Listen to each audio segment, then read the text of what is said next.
दोस्तों, अजरबैजान के राष्ट्रपति को भारत को धमकी देना बहुत ही ज्यादा भारी पड़ चुका है, क्योंकि आज भारत की तरफ से अजरबैजान को पहली बार इतना कड़ा संदेश दिया गया है। आप सब ये बात जानते हो कि इस समय अर्मेनिया भारत, फ्रांस, ग्रीस के साथ अपनी दोस्ती को लगातार मजबूत बना रहा है और अर्मेनिया इन तीनों ही देशों से खूब दबाकर हथियारों की भी खरीद कर रहा है, ताकि जल्द से जल्द रशिया के ऊपर से हथियारों को लेकर अपनी निर्भरता को खत्म किया जा सके। इस समय अर्मेनिया की तरफ से अपनी जरूरत के ज्यादातर हथियारों को भारत से खरीदा जा रहा है। अब तक अर्मेनिया ने भारत से एडवांस आर्टिलरी गन सिस्टम, जेन टेक्नोलॉजी द्वारा बनाया गया एंटी ड्रोन सिस्टम, आकाश डिफेंस सिस्टम, बंदूकों में लगने वाली गोली, स्वाति रेडार और Pinaka multi barrel rocket launcher अब तक भारत ने अर्मेनिया को दे दिए हैं। इसी बात को देखते हुए अब से 4 दिन पहले अजरबैजान के राष्ट्रपति की तरफ से भारत को धमकी दी गई थी और बोला गया था कि भारत, फ्रांस और ग्रीस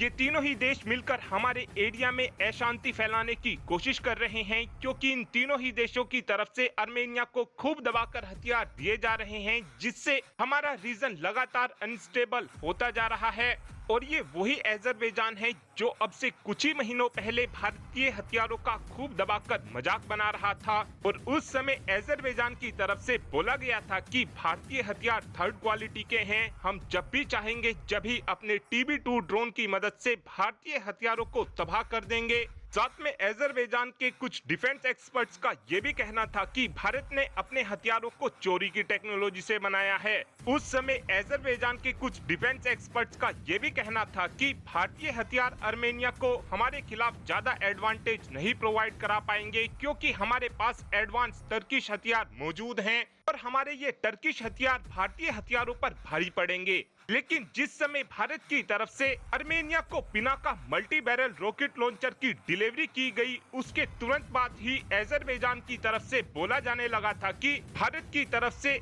अर्मेनिया को इतने ज्यादा एडवांस हथियार दिए क्यों जा रहे हैं। लेकिन आज इस बात का भारत की तरफ से एक प्रॉपर रेस्पॉन्स अजरबैजान को दिया गया है और भारत की तरफ से अजरबैजान को बिल्कुल साफ साफ बोल दिया गया है कि अर्मेनिया हमारा दोस्त देश है। अगर अर्मेनिया हमारे से हथियार खरीदता है तो हम अर्मेनिया को हथियारों की सप्लाई जरूर करेंगे। ये तो सीधी सी वो बात हो गई, उल्टा चोर कोतवाल को डांटे। पहले अजरबैजान ने अपने रीजन में खुद ही अनस्टेबिलिटी क्रिएट की थी, क्योंकि अजरबैजान की तरफ से इजराइल और तुर्की से खूब दबाकर हथियार खरीदे जा रहे थे। उस समय अर्मेनिया की तरफ से तो कुछ भी नहीं बोला गया था, लेकिन जैसे ही अर्मेनिया ने हथियारों की खरीद शुरू की, उसके बाद से ही अजरबैजान अब तक बुरी तरीके से बौखलाया हुआ है और आने वाले कुछ समय के अंदर अंदर ही हमको ये डेफिनेटली देखने को मिलेगा कि अजरबैजान की तरफ से कश्मीर के मुद्दे को फिर से उठाना शुरू कर दिया जाए। और अब आप ही कमेंट कर बता सकते हैं कि क्या हमको अर्मेनिया को ऐसे ही हथियारों की सप्लाई करनी चाहिए, हाँ या फिर ना। इस बात का आंसर आप कमेंट बॉक्स में दे सकते हैं। Thanks for watching this video. Have a